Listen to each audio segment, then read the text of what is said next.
होली पे गंगा स्नान करने का बड़ा महत्व होता है। जो मनोकामना मांगो यहाँ पर पूरी होती है। और आके हमने स्नान करा, बच्चे भी आए साथ में और पंडित से मतलब पूजा स्थापना करवाई है, दान पुण्य कराए। होली पर बहुत महत्व है गंगा स्नान का। कहते हैं जो भी मांगो होली के टाइम पर सारी मुरादें पूरी हो जाती है। बड़ी आस्था से आए हैं, बड़ी श्रद्धा से आते हैं लोग बाग, और भी भक्तजन है यहाँ पर। बहुत मजा आता है स्नान करके। हमारी ये आस्था है कि गंगा मैया में स्नान करने से पुण्य मिलता है, हमारे पाप धुल जाते हैं। मैंने 7-8 डुबकी लगा ली है। गंगा मैया मोक्ष दान देती है और मनोकामना पूर्ण करती है सबकी। होलाष्टक से होली तक गंगा स्नान का विशेष महत्व माना गया है, तभी तो देश के कोने कोने से श्रद्धालु हरिद्वार मां गंगा में आस्था की डुबकी लगाने पहुंचते हैं। मैं हर की पौड़ी पर मौजूद हूं। आप देख सकते हैं हर की पौड़ी पर देश के कोने कोने से आए श्रद्धालु मां गंगा में आस्था की डुबकी लगा रहे हैं और मां गंगा से प्रार्थना कर रहे हैं कि उनके जीवन में सुख शांति बनी रहे। हमारे साथ मौजूद है श्री गंगा सभा के सचिव उज्जवल पंडित जी। इन्हीं से जानते हैं आखिर गंगा में स्नान करने का क्या फल प्राप्त होता है। स्वागत है आपका तिलक पत्रिका पे। होली के वक्त गंगा स्नान करने का कितना पुण्य मिलता है और कहां से श्रद्धालु यहां पर गंगा स्नान करने आते हैं? देखिए, ये फाल्गुन मास की शुक्ल पक्ष की पूर्णिमा होती है। यूं तो प्रत्येक माह की पूर्णिमा अपने आप में बहुत ही पुण्य फलदायी होती है, लेकिन होलिका के जो होलाष्टक के दिन होते हैं उन दिनों एक प्रकार से अशुद्धता के दिन एक प्रकार से हम गिन सकते हैं कि वो इस प्रकार के दिन माने जाते हैं।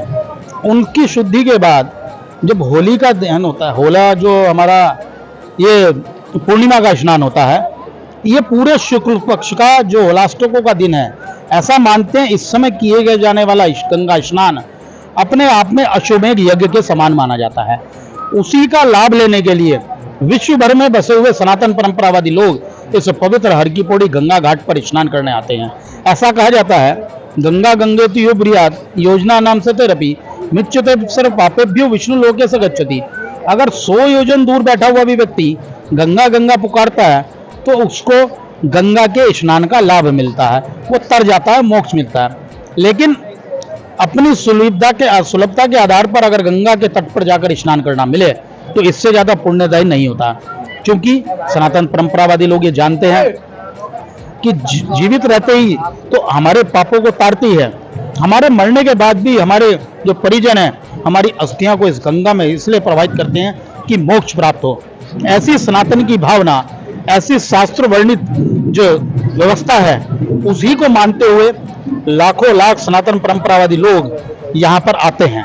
और ये हर की पौड़ी का ब्रह्मकुंड का क्षेत्र, इदम ब्रह्मा इदम विष्णु इदम देवो महेश्वर इदमेव निराकारम निर्मलम जानिमिदम, अर्थात ब्रह्मा विष्णु महेश के रूप में यह बहती हुई त्रिपद गामिनी गंगा, ये जो नीर का रूप है, निधि रूप में यहाँ प्रवाहमान है, ऐसे मानते हुए इस गंगा के तट पर लोग स्नान करते हैं, पुण्य प्राप्त करते हैं, अपने पितरों को जलांजलि तर्पण इत्यादि करते हैं।